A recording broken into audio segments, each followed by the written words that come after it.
Hello बच्चों, मैं आशा करता हूं कि आप सब बहुत अच्छे होंगे और आप लोग की स्टडी बहुत अच्छे से चल रही होगी। बच्चों, आपको मैं आज पढ़ाऊंगा उप सहसंयोजन यौगिक का पार्ट नंबर 3। इस वीडियो स्टार्ट करने से पहले मैं आपको कुछ इंपॉर्टेंट सजेशन देना चाहूंगा इस चैप्टर से रिलेटेड। वो ये सजेशन ये है कि जैसे जैसे हम चैप्टर को आगे की तरफ बढ़ रहे हैं वैसे वैसे आपके इस चैप्टर के कॉन्सेप्ट बोल सकते हैं कि कठिन की तरफ बढ़ता चला जा रहा है, लेकिन आपको अच्छे से दिल थाम करके जो है पॉइंट्स को बहुत अच्छे से समझना है और एक एक पॉइंट को आप जो है नोट्स में बना भी सकते हैं और बनाने के बाद से जो है लास्ट में मैं वीडियो जैसे ही खत्म होगा वो उसके बाद में आपको ये सारे के सारे जो भी आपके नोट्स हैं उसको भी मैं आपको प्रोवाइड कराता हूँ।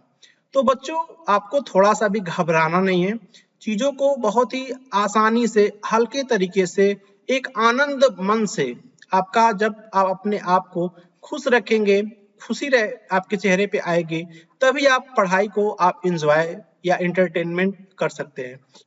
अदरवाइज आपको जब ये बोझ लगने लगेगा तो आने वाले तो भी बहुत सारे कॉन्सेप्ट है इस चैप्टर के। इस चैप्टर में अभी मैं आपको आगे की चैप्टर में बोल सकते हैं कि पार्ट नंबर 4 में भी मैं आपको बहुत सारे जो है कॉन्सेप्ट इस चैप्टर के डिस्कस करूंगा।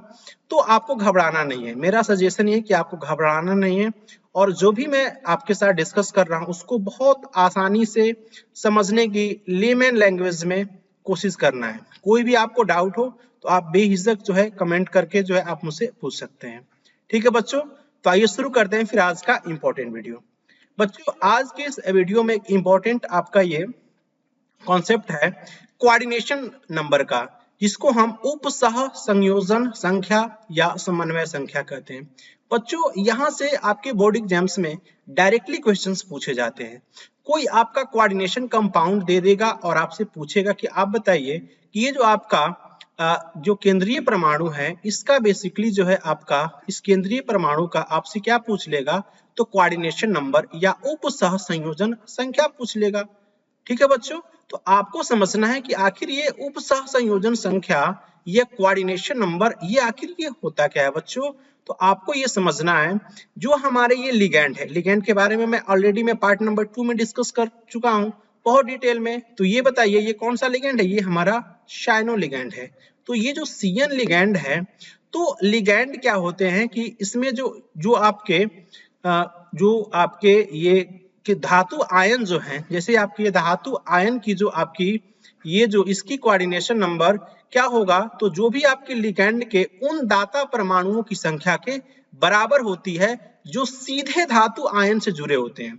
बच्चों, ये तो डिफिनेशन आप एग्जाम में लिख सकते हो कि आपका ये उप सहसंयोजन संख्या या समन्वय संख्या क्या है। ठीक है बच्चों, लेकिन आपको ये समझना है कि ये जो आपका केंद्रीय परमाणु से ये जो केंद्रीय परमाणु से सीधे आपके जो होते हैं आपके जुड़े होते हैं जो आपके लिगैंड, उसी को हम क्या कहते हैं, समन्वय संख्या या कोऑर्डिनेशन नंबर कहते हैं बच्चों। तो यहाँ पे देखिए K4FeCN जो 6 है, इसमें बच्चों ये जो केंद्रीय परमाणु जो हमारा आयरन जो है, ये सेंट्रल मेटल एटम जिसको हम कह रहे हैं, तो ये बेसिकली आयरन से आपके 6 जो है साइनाइड लिगैंड क्या है आपके जुड़े हुए हैं, इसलिए Fe का आयरन का समन्वय संख्या कितना हो जाएगा बच्चों, ये 6 हो जाएगा। ठीक ठीक उसी प्रकार से इसमें देखिए PtCl6, PtCl6 पे 2- है बच्चों, इस पे आपको थोड़ा सा भी ध्यान नहीं देना है क्योंकि ये 2- से आपको ये कंफ्यूज करने के लिए दिया गया है। इसका उप सहसंयोजन संख्या अगर आपको बताना हो PtCl6 पे 2- पे, तो इसको आप थोड़ा सा कुछ समय के लिए भूल जाइएगा, इसको आप ये मानिएगा ही नहीं कि यहाँ पे कोई संख्या है। आपको डायरेक्टली देखना है जो ये लिगैंड है Cl6 जो लिगैंड है, ये हमारा केंद्रीय परमाणु Pt से डायरेक्टली अटैच है, सीधे ये जुड़ा हुआ है। ये हमारा जो 6 क्लोरीन जो है, ये हमारा जो है Pt से प्लैटिनम से क्या है आपका ये अटैच है। तो इसलिए हम कह सकते हैं कि PtCl6 पे जो आपका ये 2- है, इसमें जो प्लैटिनम की जो है कोऑर्डिनेशन नंबर या समन्वय संख्या कितनी होगी बच्चों, तो ये 6 हो जाएगी। ठीक है, आई होप आपको ये समझ में आया होगा। बच्चों, यहाँ पे हम देखते हैं कि निकिल NiNH3 का ये 4 और ये 2 पॉजिटिव, तो इस पे आपको थोड़ा सा भी ध्यान नहीं देना है, आपको यहाँ पे फोकस करना है। ये निकिल इसमें क्या है, निकिल इसमें हमारा जो है ये केंद्रीय परमाणु है और इससे जो है 4 आपके एमीन जो है लिगेंड क्या हुए हैं, जुड़े हुए हैं, डायरेक्टली जुड़े हुए हैं। इसलिए इसमें निकिल का जो है आपका समन्वय संख्या कितना हो जाएगा बच्चों, तो ये 4 हो जाएगा। ठीक है बच्चों, तो आई होप आपको ये अच्छे से समझ में आया होगा। पॉइंट यहाँ पे थोड़ा सा कंफ्यूजिंग कब होगा बच्चों, जब हमारा ये बाइडेंटेट लिगैंड जब देखने को मिलेगा या द्विदंतुर लिगैंड देखने को मिलेगा, वहां पे आपको कंफ्यूजन होगा। वहां पे कोऑर्डिनेशन नंबर निकालने में बच्चों थोड़ा सा आपको जो है वहां पे रुक जाना है, सावधान हो जाना है। जैसे मान लीजिए कि आपसे पूछेगा कि CO-EN क्या है बच्चों, EN जो है एथिलीन डायमीन है, ये आपका ये बाइडेंटेट लिगैंड है। ये पहले मैं डिस्कस कर चुका हूं पार्ट नंबर 2 में। तो यहाँ पे अगर आपसे मैं पूछूं कि CO-EN पे 3, इसमें आप बताइए कि कोऑर्डिनेशन नंबर या समन्वय संख्या कितना है बच्चों, तो आप जो है ये गलती नहीं कीजिएगा कि इसमें आप फटाक से बता दीजिएगा कि नहीं 3, लेकिन यहीं पे 3 जैसे आप बताइएगा वैसे आपके क्या हो जाएंगे, आपके नंबर जो है वो कट जाएंगे। क्यों कट जाएंगे, क्योंकि यहाँ पे ये 3 नहीं होगा, क्योंकि आपको ये याद रखना है कि ये जो हमारा EN जो है एथिलीन डायमीन जो है ये हमारा द्विदंतुर लिगैंड है, और द्विदंतुर लिगैंड है इट मींस जो है ये एक EN जो है, एक एथिलीन डायमीन जो है, इसका हम सूत्र भी आपको बताए थे H2N CH2 CH2 NH2। तो ये है आपका एथिलीन डायमीन। ये क्या करता है कि दो लिगैंड को क्या करता है कि यहाँ पे ये जो है आपका ये डोनर साइट इसके होते हैं, 2 होते हैं। तो एक जो है एथिलीन डायमीन जो है कितने मतलब कि वो करते हैं, इलेक्ट्रॉन डोनेट करते हैं, तो आपके 2 है कितने यहाँ पे 3। इट मींस इसका जो है कोऑर्डिनेशन नंबर CO-EN3 पे 3 पॉजिटिव में, इसमें आपको ध्यान रखना है कितने हो जाएंगे, एक एथिलीन डायमीन का मतलब 2, तो है कितने आपके 3, तो 2 into 3 इट मींस आपका 6। तो इसमें जो है आपका कोबाल्ट का जो है समन्वय संख्या कितना हो जाएगा, कोऑर्डिनेशन नंबर आपका ये 6 हो जाएगा। ठीक है बच्चों, ठीक उसी प्रकार से C2O4 का ये आपका 3 है।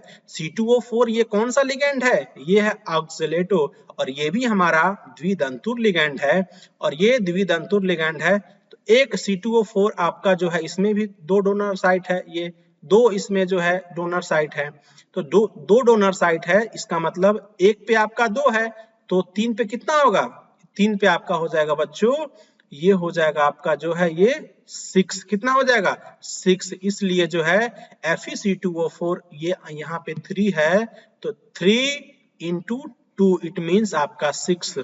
तो इसमें आयरन का जो होगा, आयरन का कोऑर्डिनेशन नंबर या समन्वय संख्या कितना हो जाएगा, इसमें भी हमें जो है ये 6 देखने को मिलेगा बच्चों। तो ये आपको बहुत अच्छे से इस कॉन्सेप्ट की क्लियरिटी रखना है कि ये हमें इस लिगैंड पे फोकस करना है कि ये हमारा द्विदंतुर लिगैंड है, इसलिए इस दोनों में जो है इस कोबाल्ट का भी आपका ये जो है कोऑर्डिनेशन नंबर, और ये हमारा जो है आयरन का कोऑर्डिनेशन नंबर, दोनों में हमें जो है देखने को मिलेगा, क्या देखने को मिलेगा, तो 6 देखने को मिलेगा। ठीक है बच्चों, और यहाँ पे आपको ध्यान रखना है कि जो केंद्रीय परमाणु या फिर जो आयन की जो उप सहसंयोजन संख्या या केंद्रीय परमाणु या आयन तथा लिगैंड के मध्य बने केवल आपके जो है वो सिग्मा आबंध के संख्या के आधार पर ही उसको निर्धारित करते हैं। यहाँ पे जो आपका सिग्मा बॉन्ड होता है उसी को हम ध्यान में रखते हैं बच्चों। यहाँ पे पाई बॉन्ड के बारे में हम ध्यान ही नहीं देते हैं बच्चों, तो इनको हम काउंट ही नहीं करते हैं। लिगैंड और केंद्रीय परमाणु या आयन के मध्य पाई बॉन्ड जो पाया जाता है उसको हम काउंट ही नहीं करते हैं। ठीक है बच्चों, सिर्फ और सिर्फ हम किसको काउंट किया करते हैं, सिर्फ और सिर्फ हम सिग्मा बॉन्ड को काउंट करते हैं। चलिए नेक्स्ट पॉइंट की तरफ मूव करते हैं। नेक्स्ट पॉइंट है बच्चों, अभी मैं आपको पढ़ाया जो है वो समन्वय संख्या, ये आपको पढ़ना है। कौन सा पॉइंट, ये पढ़ना है आपको यहाँ पे केंद्रीय धातु परमाणु या आयन की ऑक्सीकरण संख्या। यहाँ पे ऑक्सीडेशन नंबर आपको कैलकुलेट करना है बच्चों। क्या कैलकुलेट करना है, यहाँ पे आपको कैलकुलेट करना है ऑक्सीकरण संख्या, या फिर आप कह सकते हैं कि जो आपका केंद्रीय धातु परमाणु या आयन की ऑक्सीकरण संख्या या ऑक्सीडेशन नंबर। बच्चों आपको कंफ्यूज नहीं होना है समन्वय संख्या में और ऑक्सीडेशन नंबर या ऑक्सीकरण संख्या में, दोनों अलग अलग चीज होती हैं। तो ठीक है बच्चों, तो जो आपका कोई भी आपका कोऑर्डिनेशन है उसमें केंद्रीय धातु और जो भी आपके आयन होते हैं, केंद्रीय धातु या फिर आयन से आपके क्या जुड़ते हैं, लिगैंड्स जुड़ते हैं।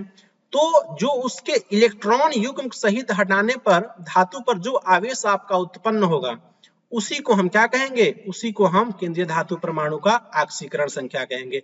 ठीक है बच्चों, तो यहाँ पे देखिए, यहाँ पे आपको ये देखने को मिलेगा, यहाँ पे देखिए ये CuCN का आपका ये 4 है, तो कह रहा है कि जो इलेक्ट्रॉन युग्म को हटाने पर जो हमारा ये कॉपर है, कॉपर हमारा क्या है, एक ये हमारा केंद्रीय धातु परमाणु है, इससे जुड़े लिगैंड कौन है आपका CN, क्या है आपके ये जुड़े हुए लिगैंड है। तो इनको इलेक्ट्रॉन युग्मों को सहित हटाने पर क्या होगा, इनको हटाने पर, इलेक्ट्रॉन युग्म हटाने पर इस पे जो है हमारा केंद्रीय धातु परमाणु पर क्या उत्पन्न हो जाएगा, आवेश उत्पन्न हो जाएगा। और ये आवेश उत्पन्न, जितना आवेश उत्पन्न होगा उतने ही को हम क्या बोलेंगे, उतना को हम बोलेंगे कि ये पर्टिकुलर जो हमारा कोऑर्डिनेशन कंपाउंड है उसका क्या है, वो ऑक्सीकरण संख्या है बच्चों। और कभी भी हम ऑक्सीकरण संख्या को कैसे रिप्रेजेंट करते हैं, तो हमेशा इसे जो है रोमन अंक में, ये जैसे मान लीजिए कि CuCN4 में यहाँ पे कॉपर का जो है केंद्रीय धातु परमाणु का जो है ऑक्सीकरण संख्या 1 है, तो इसको हम कैसे लिखेंगे, Cu के आगे हम रोमन में क्या लिख देंगे, 1 लिख देंगे बच्चों।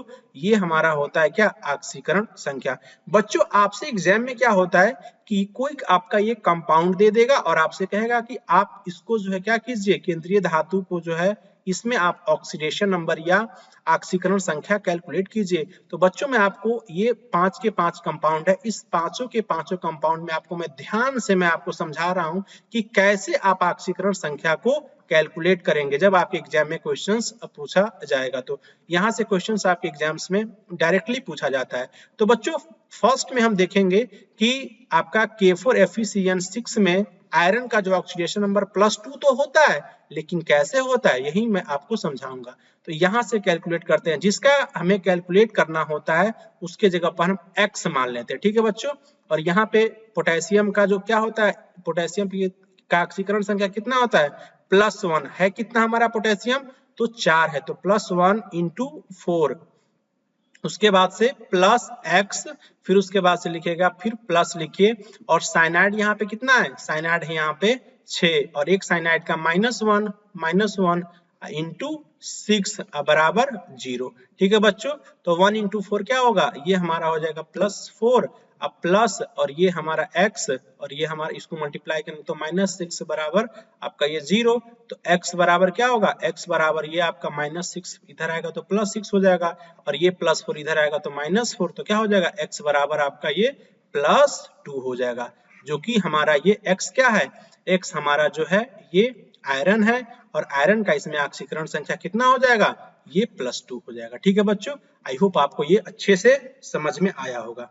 ठीक है बच्चों, चलिए ये हमारा ये दूसरा क्वेश्चन है, इसमें आपको बताना है कि ये निकिल है, निकिल का ऑक्सीकरण संख्या इसमें आपको कैलकुलेट करना है। तो जिसका कैलकुलेट करना है उसका हम क्या मान लेंगे, x मान लेंगे, तो x फिर प्लस, और देखिए यहाँ पे एमीन जो होता है ये आपका, इसका ऑक्सीकरण संख्या 0 होता है। ठीक है बच्चों, तो ये क्या होगा आपका 4 × 0 बराबर +2, जितना आपका ये चार्ज रहता है उसको हम कहाँ लिखते हैं, उसको हम जो है यहाँ पे लिखते हैं बच्चों। ठीक है, तो यहाँ पे क्या हो जाएगा हमारा x प्लस 4 × 0 क्या होगा आपका 0 बराबर ये +2, इट मीन्स x बराबर क्या होगा +2 हो जाएगा। तो इसका आंसर क्या हो जाएगा, इसमें आपका निकिल का ऑक्सीकरण संख्या कितना होगा, +2 होगा। ठीक है बच्चों, आई होप आपको ये समझ में आया होगा। चलिए ये क्वेश्चन नंबर जो हमारा 3rd है, इसका हम ऑक्सीकरण संख्या निकालते हैं। इसमें हम कोबाल्ट का निकालेंगे, किसका निकालेंगे, कोबाल्ट का निकालेंगे। तो जिसका निकालना है उसका हम क्या मान लेंगे, x मान लेंगे, फिर प्लस एमीन का कितना होता है NH3, आपका ये जो एमीन आपका एक लिगैंड है इसका कितना होता है 0 होता है, तो 0 × 4 और फिर प्लस ये हमारा H2O का भी कितना होता है 0 होता है, इसको हम क्या बोलते हैं, एक्वा लिगैंड बोलते हैं। ठीक है बच्चों, ऑलरेडी मैं आपको ये पढ़ा चुका हूँ कि H2O को हम एक्वा लिगैंड बोलते हैं, यह एक प्रकार का उदासीन लिगैंड होते हैं। ठीक है बच्चों, तो यहाँ पे क्या होगा, ये भी 0 हो गया, और फिर प्लस ये हमारा क्लोरीन का कितना होगा, क्लोरीन का -1, और फिर आपका ये प्लस, यहाँ पे 2 क्लोरीन है तो -1, और ये आपका प्लस ये × 2 हो जाएगा। ठीक है बच्चों, बराबर 0। तो यहाँ पे इसको सॉल्व कीजिए, x प्लस ये हमारा 0 हो जाएगा, ये भी 0, और ये हमारा क्या होगा, ये हमारा होगा x प्लस और ये -1, और ये प्लस है तो ये आपका क्या हो जाएगा, ये -2, ठीक है बच्चों, बराबर आपका ये 0, तो x आप x ये और ये हमारा -1 क्या होगा 2 आपका -3 बराबर 0, तो x बराबर क्या होगा हमारा ये +3। ठीक है बच्चों, तो इसमें हमें क्या देखने को मिला, तो ये कोबाल्ट का जो है ऑक्सीडेशन नंबर या ऑक्सीकरण संख्या कितना देखने को मिला, +3 देखने को मिला। ठीक है बच्चों, चलिए पॉइंट नंबर हम 4 को डिस्कस कर लें। ये जो हमारा 4 है, इसमें आपका जो है निकल का ऑक्सीडेशन नंबर कैलकुलेट करना है। तो जिसका कैलकुलेट करना हो तो उसको x मान लेते हैं, फिर प्लस, और ये हमारा कार्बोनिल लिगैंड है, और कार्बोनिल ये हमारा कोबाल्ट है। ध्यान रखना यहाँ पे ये कोबाल्ट है, ये स्मॉल o है। ठीक है बच्चों, इसको मैं पीडीएफ में सही कर दूंगा। और ये है हमारा ये कार्बोनिल लिगैंड है। तो कार्बोनिल लिगैंड का कितना होता है आपका ऑक्सीकरण संख्या, ये 0 होता है। ठीक है बच्चों, तो यहाँ पे 4 × 0 बराबर ये 0, तो x बराबर क्या होगा, x बराबर ये तो हमारा 0 हो जाएगा, तो x बराबर 0। इट मींस इसमें आपका जो है निकल का जो ऑक्सीकरण संख्या, बच्चों ये बहुत इंपॉर्टेंट सवाल है। ये NiCO4 में आपसे पूछ लेगा, NiCO4 में आप बताइए कि निकल का जो है ऑक्सीकरण संख्या कितना होता है। तो बच्चों मैंने कैलकुलेट किया कितना, 0, इसलिए इसका आंसर क्या हो जाएगा, निकल का ऑक्सीकरण संख्या इसमें 0 हो जाएगा। चलिए नेक्स्ट पॉइंट है आपका, ये जो सवाल है हमारा COCl2 एथिलीन डायमीन है। ये क्या है बच्चों, एथिलीन डायमीन है, और ये हमारा CO कोबाल्ट का निकालना है क्या, ऑक्सीकरण संख्या। ठीक है बच्चों, तो जिसका निकालना होता है बच्चों उस पे हम x मान लेते हैं, तो x हो जाएगा और प्लस, और ये क्लोरीन कितना है -1, और ये हमारा कितना क्लोरीन है, 2 क्लोरीन है, और एथिलीन डायमीन का कितना होता है बच्चों, तो ये हमारा होगा 0, और ये आपका बराबर एक प्लस है तो यहाँ पे +1 लिख देंगे, तो ये हमारा हो जाएगा x, और ये हो जाएगा आपका -2 बराबर ये हमारा +1, तो ये हो जाएगा x बराबर +1, और ये -2 इधर जाएगा तो +2 हो जाएगा, तो क्या हो जाएगा x बराबर +3। ठीक है बच्चों, तो ये हमारा निकल करके आया किसका, कोबाल्ट का जो है COCl2 एथिलीन डायमीन जो है, इसमें कोबाल्ट का जो ऑक्सीकरण संख्या है, ऑक्सीडेशन नंबर है, वो कितना निकला हमारा ये +3। ठीक है बच्चों, आई होप आपको अच्छे से ऑक्सीकरण संख्या निकालने आ गया होगा। यहाँ पे मैं 5 क्वेश्चंस में डिस्कस किया हूँ आपको, तो इन सारे ही क्वेश्चंस के ऑक्सीकरण संख्या आप बहुत आसानी से समझे होंगे। ठीक है बच्चों, चलिए यहाँ पे मैं सॉल्यूशन में दे भी दिया हूँ, यहाँ पे आपको देखने को भी मिलेगा। यहाँ पे देखिए सारे जो है आपको ये देखने को मिलेगा। ठीक है बच्चों, चलिए नेक्स्ट हमारा जो टॉपिक है वो है हमारा होमोलैक्टिक संकुल, या इसको हम इंग्लिश में क्या बोलते हैं, इसको इंग्लिश में बोलते हैं, इंग्लिश में भी हम सेम बोलते हैं होमोलैप्टिक कॉम्प्लेक्सेस। ठीक है बच्चों, तो इसमें क्या होता है, इसमें आपको ध्यान रखना है, हिंदी में इसको समरूप संकुल भी कहते हैं, समरूप संकुल। ठीक है बच्चों, तो इसमें क्या होगा, ये हमारा केंद्रीय धातु परमाणु है।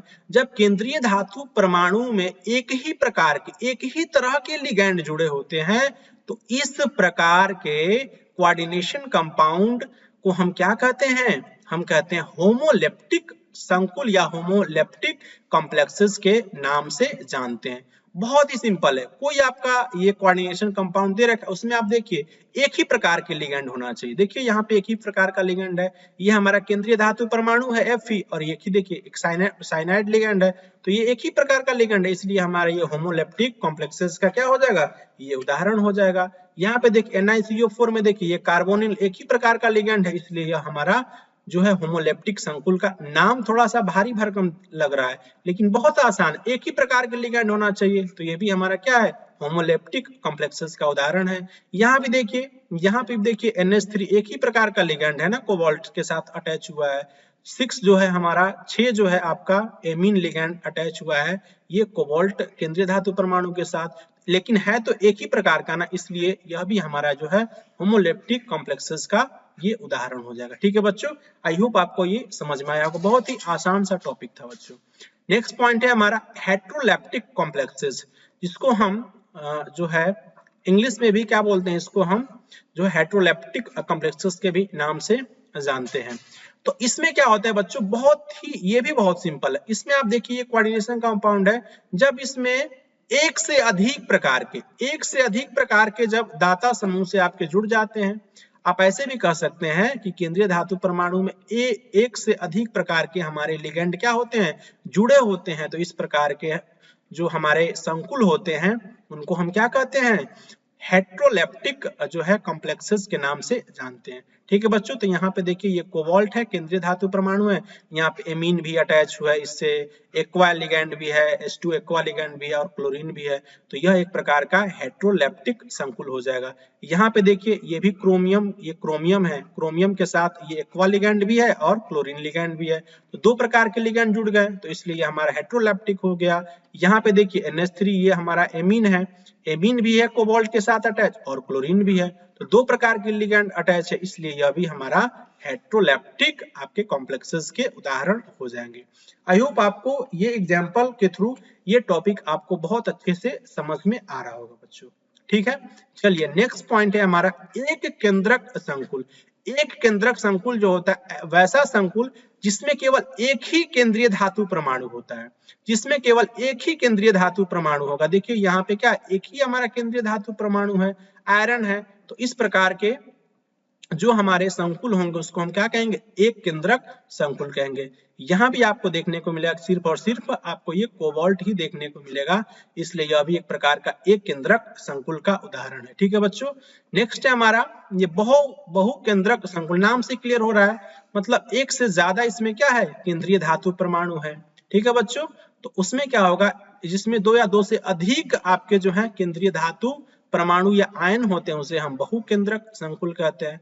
यहाँ पे देखिए ये जो है हमारा एक प्लेटिनम जो है ये इसके साथ भी अटैच और एक प्लेटिनम इधर है, तो एक से ज्यादा है, इसलिए यहाँ पे क्या होंगे, ये जो है हमारे बहुकेंद्रक संकुल के उदाहरण होंगे। एक प्लेटिनम इसके साथ और ये प्लेटिनम यहाँ पे आपको देखने को मिल रहा है, इसलिए यह उदाहरण किसके होंगे, बहुकेंद्रक संकुल के होंगे। ठीक है बच्चों, चलिए नेक्स्ट पॉइंट की तरफ मूव करेंगे। समन्वय बहुफलक या कोऑर्डिनेशन पॉलीहेड्रॉन किसे कहते हैं बच्चों, तो ये क्या होता है कि जो हमारे केंद्रीय परमाणु आयन जो होते हैं, जो आपके लिगैंड जो सीधे जो जुड़ते हैं, इसमें परमाणुओं की एक स्पेशल अरेंजमेंट होता है। जैसे मान लीजिए कि हमारा ये क्या है, ये हमारा केंद्रीय धातु परमाणु है, और ये सब जो एल आप दिख रहे हैं सबके सब क्या हैं, ये आपके लिगैंड हैं।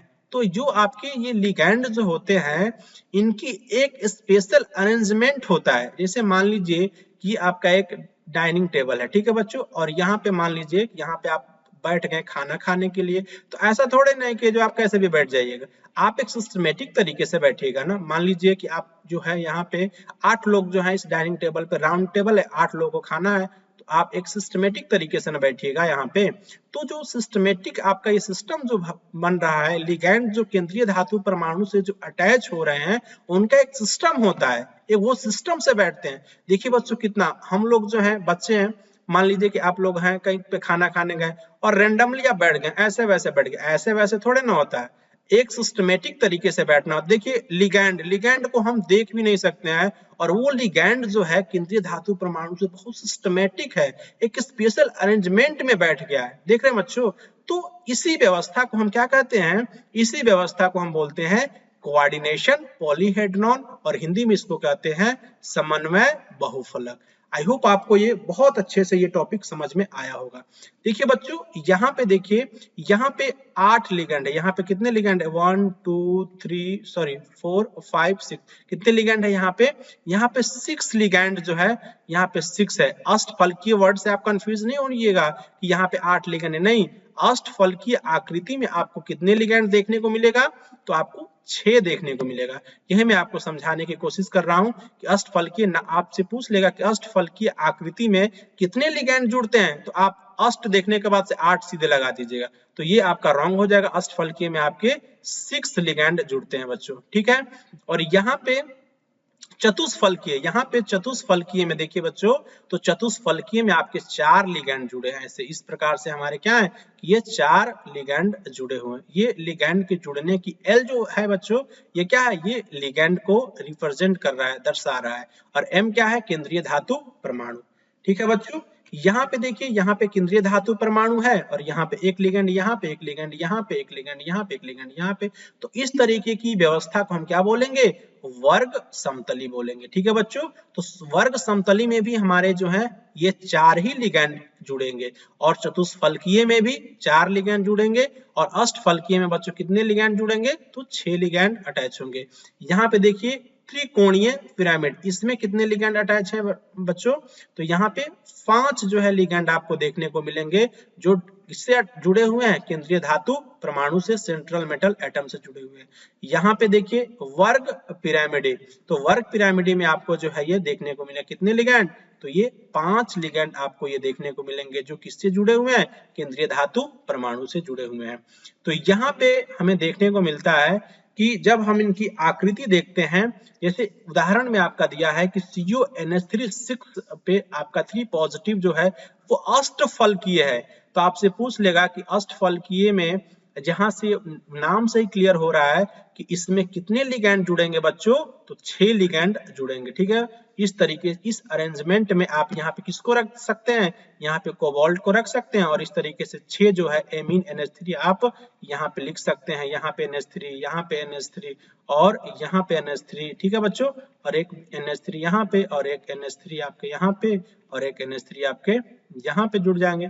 तो ये आपके 6 जो हैं आपके लिगैंड अटैच हो जाएंगे। ठीक है बच्चों, NiCO4 में क्या होता है? NiCO4 में आपका जो है ये चतुष्फलकीय होता है, तो यहाँ पे निकिल को रख सकते हैं और बाकी के ये चारों के चारों हमारे क्या हो जाएंगे? ये हमारे जो है ये आपके ये कार्बोनिल लिगैंड हो जाएंगे। ठीक है बच्चों, आप PtCl4 में PtCl को यहाँ को आप Pt को रख सकते हैं और यहाँ पे एक क्लोरीन यहाँ पे, क्लोरीन यहाँ पे, एक क्लोरीन यहाँ पे और एक क्लोरीन यहाँ पे। तो इनका जो है PtCl4 का जो आपका अरेंजमेंट है वो कैसा है? आपका ये वर्ग समतलीय है। ठीक है बच्चों, आई होप आपको ये भी पॉइंट बहुत अच्छे से क्लियर हुआ होगा। ठीक है बच्चों, तो इसी के साथ इस चैप्टर का पार्ट नंबर 3 हम यहीं पे समाप्त करते हैं। नेक्स्ट पार्ट में आपको नेक्स्ट जो इस चैप्टर के हैं नेक्स्ट वीडियो में हम लोग डिस्कस करेंगे। ठीक है बच्चों, आई होप इस जो भी कॉन्सेप्ट मैं इस वीडियो में डिस्कस किया हूँ उसको आप बहुत अच्छे से समझे होंगे और पार्ट नंबर 4 में जो पॉइंट मैं डिस्कस करूंगा तो ये पार्ट नंबर 1, पार्ट नंबर 2 और पार्ट नंबर 3 इन तीनों को अच्छे से रिवाइज करने के बाद ही पार्ट 4 को देखिएगा। ठीक है बच्चों, तो इसी के साथ हम इस वीडियो को यहीं पे कंप्लीट करते हैं। मिलेंगे आपसे नेक्स्ट वीडियो में। Thank you class.